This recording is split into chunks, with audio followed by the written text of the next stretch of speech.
ஜெய் மாதாஜி, ஜெய் அருட்பெரும் ஜோதி. உலகமே ஒரு தாய், உலகமே ஒரு கோவில், உலகத்தில் பிறக்கும் மெஞ்ஞான அருட்பெருஞ்சோதி ஜியே நம்ம சாமி குலதெய்வம். வேறு தெய்வம் இந்த உலகத்தில் இல்லை, இல்லை, இல்லவே இல்லை. அறிய வேண்டும்.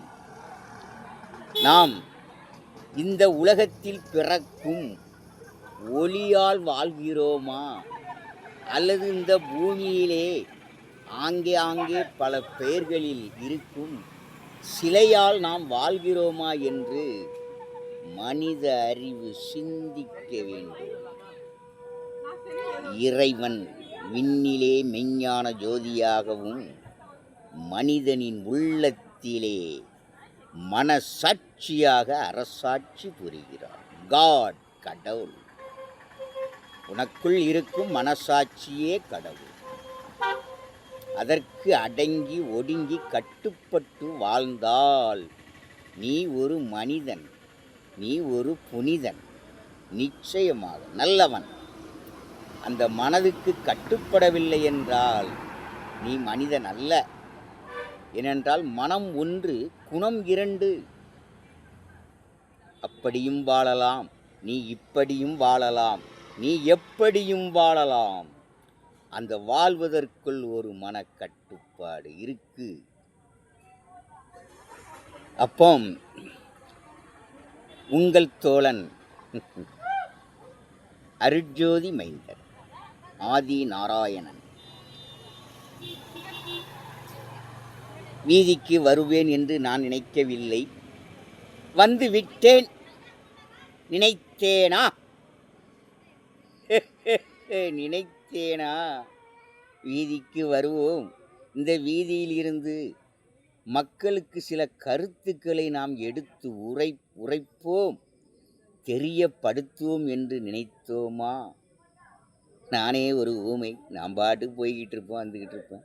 அப்பமும் சரி, இப்பமும் சரி, எப்பவும் சமாதி ஆகும் வரை அதுதான். அப்போ இந்த மக்களுக்கு உண்மையான உண்மையான உண்மையான ஆன்மீகத்தின் கணக்கு என்ன என்பதை எடுத்துரைக்க வேண்டியது என்னுடைய வேலை, கடமை. அதை மக்களுக்கு தெரியப்படுத்த வேண்டும் அல்லவா? அதனால் தெரியப்படுத்துகிறது. ஏன்னா இன்றைக்கு நீங்கள் ஃபுல்ல சூனியத்தில் வாழ்ந்து கொண்டு இருக்கிறது. உண்மையான ஆன்மீக பற்றுதலும் இல்லை. அந்த இறையாண்மை நீதியின் போதனையின்படி நாம் வாழவில்லை. அதனால் நாம் சில உண்மையான ஆன்மீகத்தை மனதில் நிலை நிறுத்துவதில்லை. எல்லாம் சூனியம். ஆன்மீகங்கிற பேரில் சூனியம்தான். எல்லாம் போய் போய் போய் ஏமாற்றுவது. அப்போ இன்று உங்களுக்காக கொடுக்கப்பட்ட ஒரு தலைப்பு,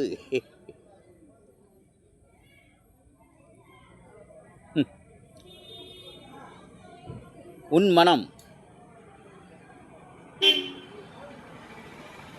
இயக்கம். அப்போ உன் மனமே தலை விதி. உனக்கு தலை விதியே. உனக்கு தலை விதி. விதி விதி விதி விதி விதி எழுத்தும்பாங்க. தலை எழுத்து அப்படின்னு சொல்லுவாங்க, தலை விதி என்றும் சொல்லுவார்கள். தலை எழுத்து, தலை விதி. உன் தலை விதியே மனதுக்குள் வைத்துக்கொள். என் அன்பு சகோதரர்களே, சகோதரிகளே, பெரியோர்களே, தாய்மார்களே. சூனியத்தில் வாழ்ந்தது போதும், உண்மையான ஆன்மீகத்துக்குள் வாங்கள். உன் தலை விதியே உனக்கு வழி, ஒளி, வாழ்க்கையா. வேற மயிர் ஒன்று இல்லையா. நான் அறிந்த ஆன்மீக கணக்கு, ஆண்டவன் கணக்கு, வேற ஒன்று இல்லை.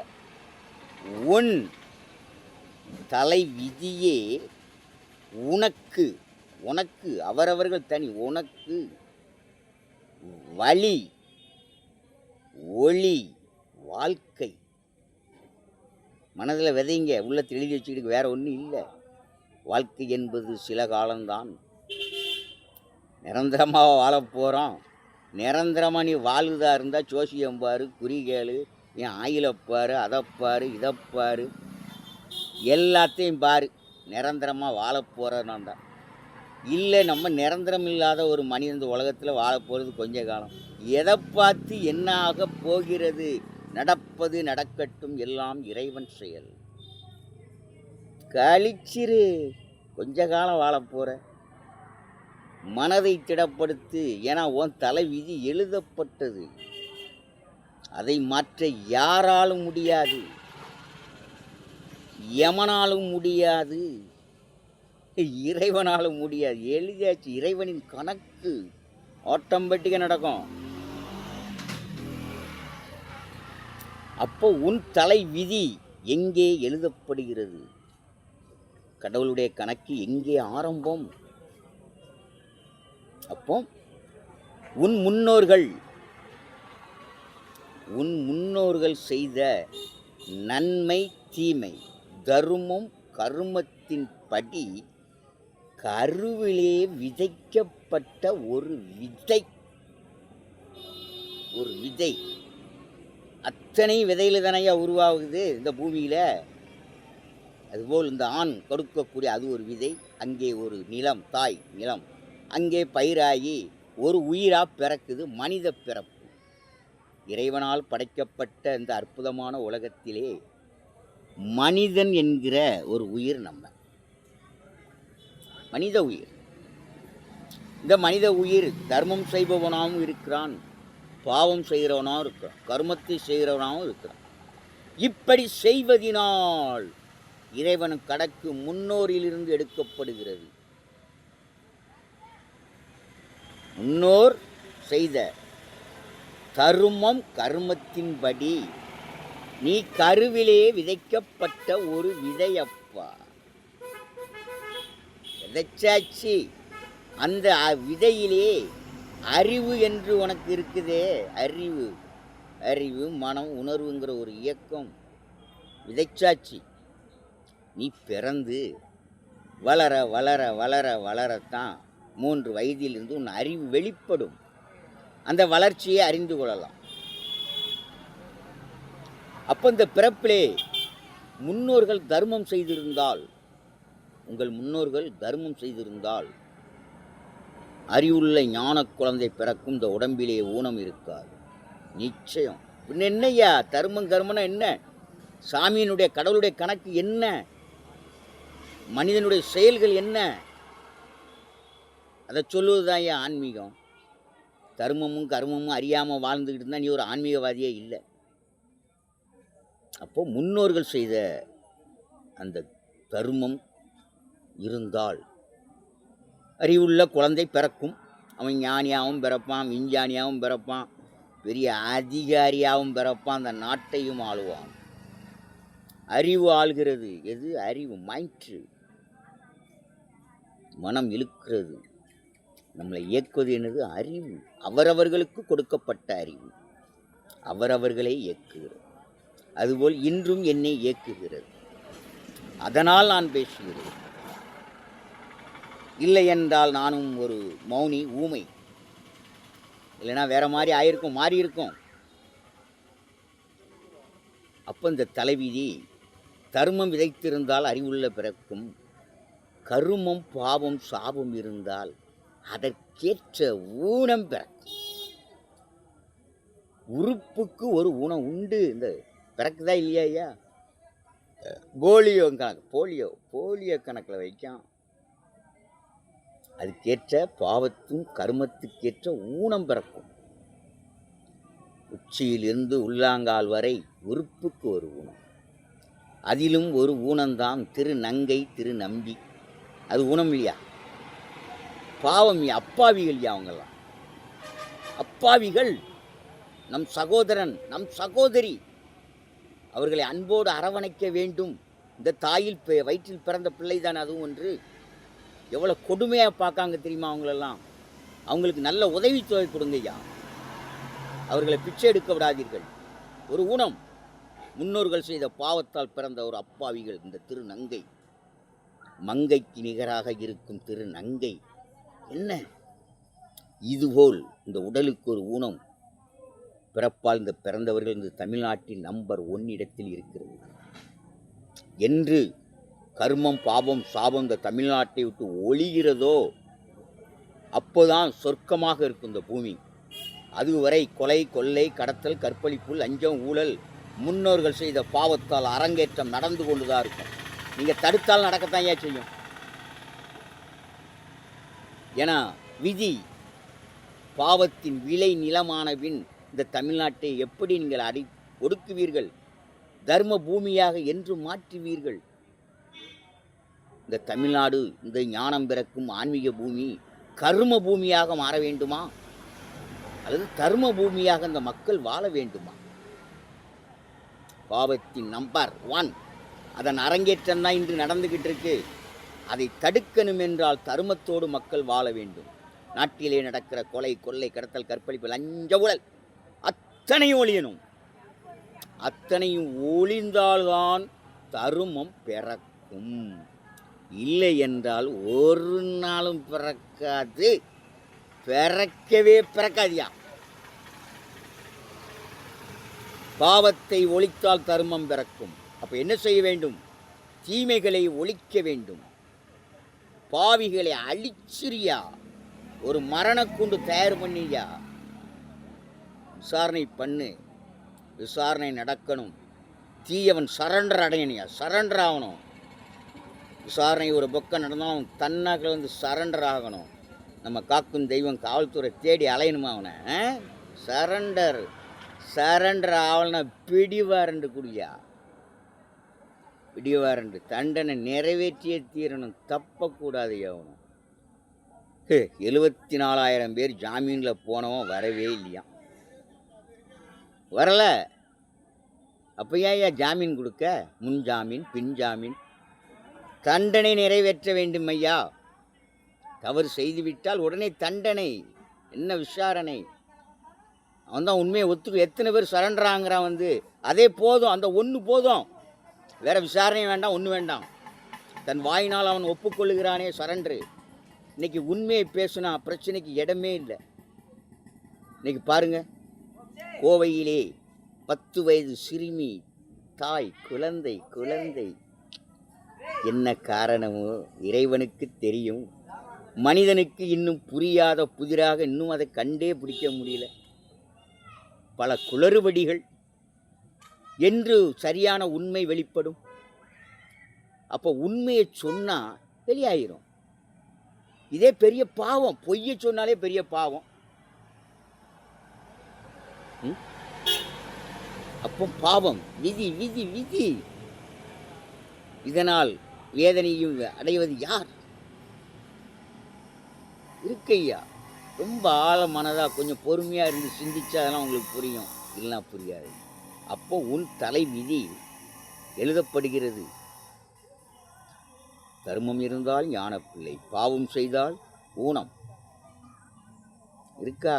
காது செவிடு, கண்ணு தெரியாது, வாயிருந்தும் பேச முடியாது, கையிருந்தும் ஒரு பொருளை எடுக்க முடியும். என்ன எத்தனை எத்தனை. அப்போ உன் தலை விதியே உனக்கு வழி ஒளி. முன்னோர்கள் செய்த தர்மம் கர்மத்தின்படி கருவிலே விதைக்கப்பட்ட ஒரு விதை. அந்த விதை தான் மதி. அப்பவே உனக்கு சிம் கார்டு சொருவியாச்சு அங்கே ஐயால. நீ எங்கே போகணும், என்ன வேலைக்கு போகணுங்கிறது கொடுத்துட்டான் ஆண்டவன். ஆண்டவன் உனக்கு ஒரு வேலையை கொடுத்துட்டான். நீ வளர்ந்து வாலிபன் அனுப்புறது தான் தெரியும் அந்த வேலைக்கு போவ. அதுக்கு மேலே தெரியுமா? உன் அறிவை கொடுத்துட்டான், கருவிலேயே கொடுத்தாச்சு. அந்த அறிவோடு மனமும் உணர்வும் இயங்கும். பிச்சை எடுக்கவனும் இருக்கான், பெரும் பணக்காரனும் இருக்கான் நாட்டில், குடிசையில் வாழ்கிறவனும் இருக்கான், கோபுரத்தில் வாழ்கிறவனும் இருக்கான். இது எதுவும் இவனுக்கு நிரந்தரமானா எதுவுமே நிரந்தரம் கிடையாது. மனிதனுக்கு யாருக்கும் எதுவும் நிரந்தரம் கிடையாது. அப்போ ஒன்று ஞானஸ்தானம் கொடுக்கானா இடையில இந்த வேத கோயிலில் கிறிஸ்தவ ஆலயங்களில் பிறந்தவன் வாலிபான பிறகு அறிவில்லாமே அவன் பேசுதான் அந்த மனிதன். ஞானஸ்தானம் கொடுக்கலாம். ஏற்கனவே கொடுத்தாச்சியா ஞானஸ்தானம். ஞானம்னா அறிவு ஸ்தானம் கொடுத்துட்டாரு கடவுள். திரும்ப என்ன ஞானஸ்தானம்? அப்போ மதி உனக்கு தலை விதி, மனசாட்சி உன் வாழ்வுக்கு வழிகாட்டி. உன் மன இயக்கம் 1000 பேர் 1000 சொன்னாலும் உன் மனம் எதை சிந்திக்குதோ செயல்படுதோ அது உணர்வு. அதோடு சார்ந்த உணர்வு, வைப்ரேஷன். எவ்வளோ இயக்கம் இருக்குது நமக்குள்ள. அந்த வழியிலே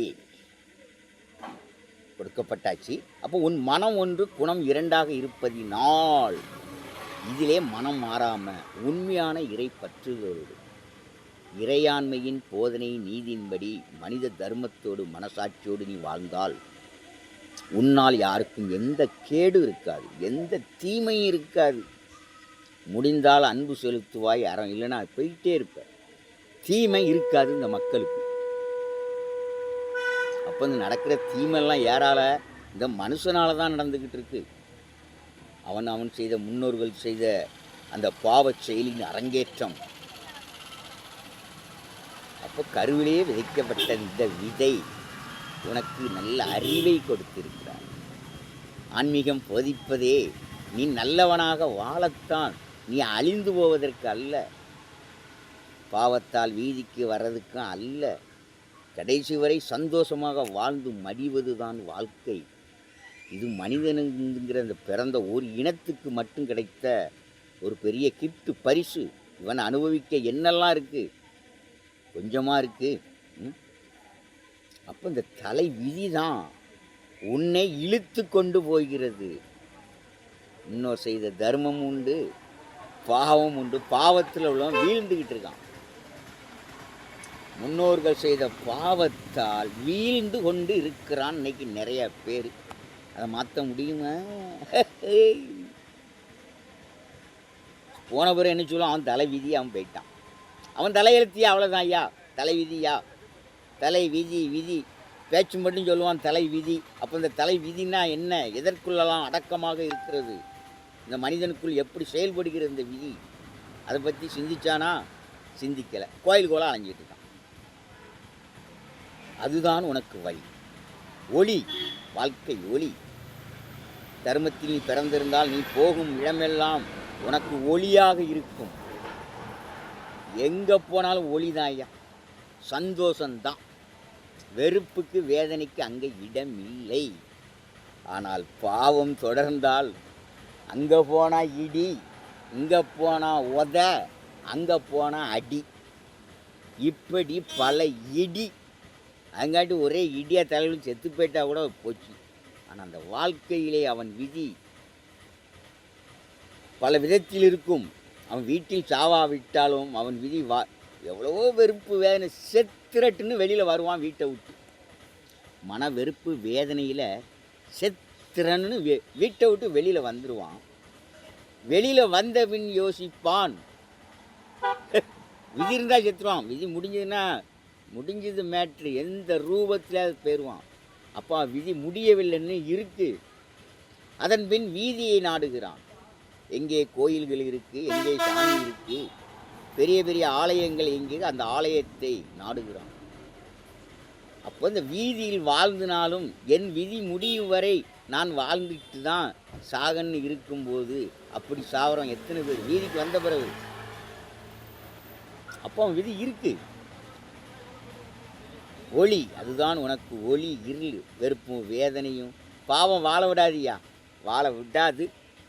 நீ எத்தனை கோயிலில் போய் குறி கேட்டாலும் சரி, பரிகாரம் பண்ணாலும் சரி, நீ தகுடு தாயத்து மந்திரம் தந்திரம் மயிறு தயிறு கீறு அது இது எதை செய்தாலும் உன் தலை விதி உன்னை விடாது துரத்தும். கருப்பு கருப்பு கருப்பு. அதை கணிக்க உன்னால் முடியுமான்னா சந்தேகம்தான், கஷ்டம்தான். அதான் மாயையாக இருக்கு, மாயையாக இருக்கு. அந்த மாயை எங்கே இருக்கு? உன் மனசுக்குள்ளே தான் இருக்குது மாயை. மாயை எங்கே இருக்குது? உன் உண்மையான தெய்வ பக்தியோட கடவுளை வணங்கிட்டு போனோன்னா உனக்குள் இருக்கிற மாயையெல்லாம் ஓடிடும். அண்ணாமலையை சுற்றினாலே போதும், இங்கே வந்தோன்னங்க தான் மை வைக்கான். மை மை மை மை மயில் என்னையா இருக்குது? மயிரளவு கிடையாது, மை வச்சுக்கிட்டு இருக்கான. மையை கொடுக்கவும், கயிறை கொடுக்கவும், அதை கொடுக்கவும் ஏமாற்றிக்கிட்டு இருக்கான். தலை விதி, அதுதான் உன் வாழ்க்கை. உன் வாழ்க்கையை வழி நடத்துவதையா, வழி நடத்துது. மனைவி அமைவதெல்லாம் இறைவன் கொடுத்த வரம். இன்று வரன் வரன் வரன் வரம் போச்சு. பாருங்க இன்னைக்கு என்னெல்லாம் நடக்கு நாட்டில். எப்பாப்பா, கள்ளக்காதல் கள்ளக்காதல் கள்ளக்காதலால் நடக்கிற பார்த்தா பார்த்தா பார்த்தா ஒருவனுக்கு ஒருத்தி ஒருவனுக்கு ஒருத்தி. இந்த ஒருத்தியாக இருக்காங்களா? அதுக்கு தான் சொன்னேன், அரசு திருமண விசாரணை சட்டம் என்று ஒன்றை இயற்ற வேண்டும். வாழ்க்கை சொர்க்கத்தில் நிச்சயிக்கப்பட அந்த இணைப்பு சரியானதாக இணைத்து விட வேண்டியது ஒரு அரசின் கடமை, பொறுப்பு இருக்குது. கொடுமை கொடுமை, இந்த திருமணத்திலே பல கொடுமைகள் நடக்கு. வரதட்சணை ஒழிக்கப்பட வேண்டும். அது ஒழியாத வரை ஒன்றும் ஒழியாது. இன்னைக்கு தங்க இருக்கிற விலைக்கு எங்க ஐயா, எங்க தங்கம் இல்லாட்டாலும் பரவாயில்ல ஐயா, வாழலாம் ஐயா. தங்கம் இல்லாட்டானே சோறு தான் வேணும். சோறு கிடைக்கும் வரை தான் வாழ்க்கை சொர்க்கம். சோறு இல்லைன்னா மரணம் மரணம். சோறு சோறு. இன்றைக்கி இங்கே இருக்கிற கூட்டம்லாம் எதுக்கு? சோறு தான். சோறு ஒன்று இல்லைன்னா எங்கே சரணாலயம்? கிரிவல பாதையில் இருக்கக்கூடிய சுற்றக்கூடிய சரணாலயங்கள். இந்த சரணாலயத்தில் இருக்கக்கூடிய சாது சன்னியாசி பண்டாரம் பரதேசி சிவனடியார்களுக்கெல்லாம் உணவு கொடுப்பது யார்? ஆசிரமங்கள். சோறு கொடுக்குறாங்க. சோறு இல்லைன்னா ஒன்றும் இல்லை. இன்றைக்கி அதை அழிச்சிக்கிட்டு இருக்கோம். விவசாயம் சேர்த்து அழிக்கான். விவசாயத்துக்கு தள்ளுபடி பண்ணியா? 6 சிலிண்டர் கொடுப்பாராம், 1 பவுன் தங்கம் கொடுப்பாராம். படித்து முடித்த பிறகு 4000 ரூபா கொடுப்பாராம். இப்போ 2500 கொடுப்பாராம். பஸ்ஸில் எல்லாம் ஓசியாம். இப்படி பல ஓசி திட்டத்தை அறிவித்த மாண்புமிகு முதல்வர், தமிழ்நாட்டின் முதலமைச்சர், இளைய தளபதி சூப்பர் ஸ்டார் டிவிகே விஜய் அவர்களே, சகோதரரே, விவசாய கடன் மக்கள் விருப்பம் போல் மக்களுக்காக தான் ஆட்சி. யாருக்காக ஆட்சி? மக்களுக்காக தான் ஆட்சி. அப்போ அந்த மக்கள் சொல்லுவதை கேட்கணும். அவங்க சொல்கிறது நீங்கள் கேட்கலன்னா அது மக்களாட்சி இல்லை, அரசியல்வாதிகள் காட்சி. மக்களுக்காக என்ன சொல்கிறான் அதன்படி தள்ளுபடி பண்ணுங்க ஐயா. வீடு இருக்கும், நிலம் இருக்கும், விவசாய நிலம் இருக்கும். கடத்தில் இருந்துகிட்டு இருக்கான். அன்றைக்கி பயங்கரமான கடன் தொல்லை தாங்க முடியாமல் இருக்கான் விவசாயி. விவசாயி என்ன நிறைய பேர் அதான் இருக்கான். எல்லாம் ஆளுக்கு ஒரு 5 லட்ச ரூபா கொடுங்க ஐயா, வட்டி இல்லா கடனா. இங்கே இலவசமே கொடுக்கண்டா ஐயா. இலவசம் ஒன்றும் வேண்டாம் ஐயா, டோட்டல் வேண்டாம். முதியோர்கள், விதவைகள், உழைக்காதவங்களுக்கு மட்டும் இந்த மாத உதவித்தொகை, அரசு பெண்கள் உதவித்தொகைன்னு கொடுங்க. அரசியல்வாதி பேர்னு இருக்கக்கூடாது. அரசியல்வாதி பேரே எந்த அரசு கட்டடத்துலேயும் இருக்கவே. என்னைக்கு அதெல்லாம் ஒழியுதோ அன்னைக்கு தான் அது அரசு ஆட்சி. அதுக்கு தண்ணி அது அரசு ஆட்சி அல்ல. ஆளுக்கு 5 லட்சம் கடனும் ஒழியும், அவங்க வறுமையும் ஓடியும். என்னைக்கு கடன் அவங்களுக்கு இருக்குந்தண்டி அவங்களுக்கு விடியல் இல்லை. அப்போ விவசாயிக்கு 50,000. என்னையா மற்ற இலவச திட்டத்தையே ஒழிங்கய்யா. நாட்டில் காக்கப்பட வேண்டிய முதல் தொழிலே விவசாயம். விவசாயி நம் தோழர்கள், நம் சகோதரர்கள். அவர்கள் அங்கே வயல் நிலத்திலே உழுது விதைத்து அதை பாதுகாத்து அறுவடை செய்து நமக்கு அனைத்தும் உப்பு முதல் மிளகாய், கத்தரிக்காய், காய்கறி, மசாலா பொருள், தானியங்கள், பயிர் வகைகள் இன்றைக்கி பெரிய பெரிய இயந்திரம் அவங்களால் ஓடிக்கிட்டு இருக்கு. ஆனால் இவங்க வாழ்க்கை இப்போ விவசாயிகளுக்கு, உயிர்காக்கும் அந்த தோழனுக்கு, சோறு கொடுக்கும் அந்த சகோதர சகோதரிகளுக்கு முன்னுரிமை கொடுக்க வேண்டும். இன்றைக்கி திட்டம் போட்டே விவசாய நிலத்தை அழிச்சிக்கிட்டு இருக்கான். கிராம வாய்ப்பு திட்டமா? என்னையா நல்ல திட்டத்தை போடுங்க ஐயா. மக்களை வறுமையை போக்க வழியை பாருங்க ஐயா. தேவையில்லாத திட்டத்தை போட்டு போட்டு இன்னைக்கு தலைவிதியே மாறிக்கொண்டிருக்கு. உன் தலைவிதி தான் ஐயா உனக்கு வழி ஒளி வாழ்க்கை, அது மாற வேண்டும். முன்னோர்கள் செய்த அந்த கர்மம் பாவம் சாபம் தொலைய வேண்டும் என்றால் அதற்கு இருக்கும் ஒரே ஒரு ஆயுதம், ஒன்லி ஒன், தர்மம். தர்மம் தர்மம் மனித தர்மம், மனித தர்மம். மனிதனை ஆக பிறப்பது பெரிதல்ல, நீ மனிதனாக பிறப்பது பெரிதின்னு ஒரு விதை. மனசாட்சியோடு வாழ்வது பெரிது. மனிதனை மனிதன் நேசிப்பதே, அன்பு காட்டுவதே முதல் தர்மம். மனிதனை நேசிக்கிறவன் இறைவனை பூஜிக்கிறான். கோயிலாக போய் சாமி கும்பிட்டவனை எல்லாம் அவன் ரெண்டாவது தான். அவன் மனம் பக்குவம் பெறணும். சாவுந்தண்டியும் பெறாமல் இருந்தால் என்னையா, 60க்குள்ளாது மனம் மாற வேண்டும்.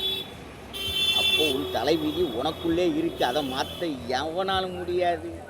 நீ ஜாதகம் பார்த்தாலும் சரி, ஜோசியம் பார்த்தாலும் பரிகாரம் மாற்ற முடியாது.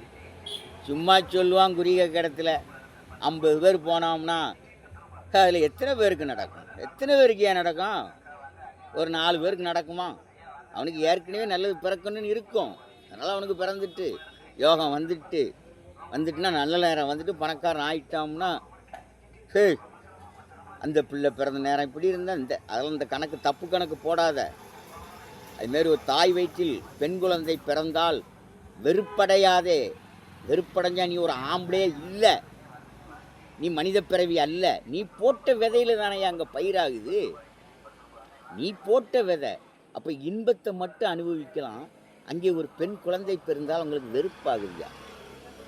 ஏன்? ஒரு தாய் வயிற்றில் பிறக்கிற ஆணுக்கு ஒரு நீதி, பெண்ணுக்கு ஒரு நீதியா? அசிங்கம். ரொம்ப அவமா. கடவுளுக்கே படைத்த இறைவனை அவமானப்படுத்திக்கிட்டு இருக்கோம். ஒழியணும். ஒழிஞ்சிட்ட சரி சமம்யா. ஆணும் பெண்ணும் வரதட்சணை என்பது ஒன்று கெடுத்துக்கிட்டு இருக்கு மக்கள் வாழ்க்கையே. ஆண் என்ன பெண் என்ன? இன்னைக்கு பாரியா, ஒரு பெண் பனையேறி இயற்கை மதுவை இறக்குகிறாள். ஒரு பெண் நினைத்து பார்க்க முடியுமா? இன்னைக்கு ஒரு பெண் கார் ஓட்டுகிறாள், அன்னைக்கு சைக்கிள் கூட ஓட்ட முடியாது. கலெக்டராக இருக்கா, அதிகாரியாக இருக்கா, எம்பியாக இருக்கா, பிரதமரா, எத்தனை பதவி. ஏன் அவங்க மனசுல தில் இல்லையா? இன்னைக்கு காவல்துறையிலே ஆணை விட பெண்கள் துணிச்சல் மிக்கவர்கள் எவ்வளவு பேர் இருக்காங்க. தரமான அரசாட்சி நடக்க வேண்டும். அரசு ஆட்சி ஆண்டவன் ஆட்சியாக இருக்க வேண்டும். அரசு பதவியிலே இருப்பவர்கள் சாமிகளாக இருந்து மக்களுக்கு உதவி செய்து உயிரை காக்க வேண்டும். மக்களுக்கு உதவி செய்து உயிரை காப்பவர்கள் சாமிகள். மற்றவன் அத்தனை பேரும் பாவிதான். இந்த மண்ணிலே பிறந்த மனிதனிலே கொடுத்து வைத்தவர்கள் யாரையா? யார்? நீ ஏழையாக வாழ்ந்தாலும் சரி, நீ பணக்காரனாக வாழ்ந்தாலும் சரி, நீ குடிசையில் வாழ்ந்தாலும் சரி, நீ கோபுரத்தில் வாழ்ந்தாலும் சரி, தாலி கட்டியது முதல் சமாதி ஆகும் வரை இணை பிரியாமல் எந்த தம்பதி வாழ்கிறாங்களோ அவங்க தான் கொடுத்து வைத்தவர்கள்.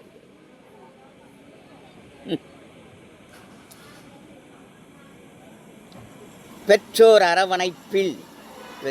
அரவணைப்பில் வளர்கிற குழந்தைகள் கொடுத்து வைத்தவர்கள். எவ்வளவு அனாதைகள் ஐயா இன்று நாட்டிலே வீதியிலா வாழ பிறந்தான் மனிதன். வீடு கட்டி கொடுக்குறோம். என்னைக்கு வீதியில் மனுஷன் வாழலையா அன்னைக்கு தான் வீடு கட்டி கொடுத்துருக்கான். இன்னும் இலவச வீடு யாருக்கு கொடுக்கணும்? முதல்ல குடும்பம். அவங்கெல்லாம் சொல்கிறத பார்த்தா கொடுமையாக இருக்கியா. ஒரு இல்லத்துக்குள்ளே நடக்க வேண்டிய சில காரியங்கள் பப்ளிக்கில் நடக்கும்போது என்னையா?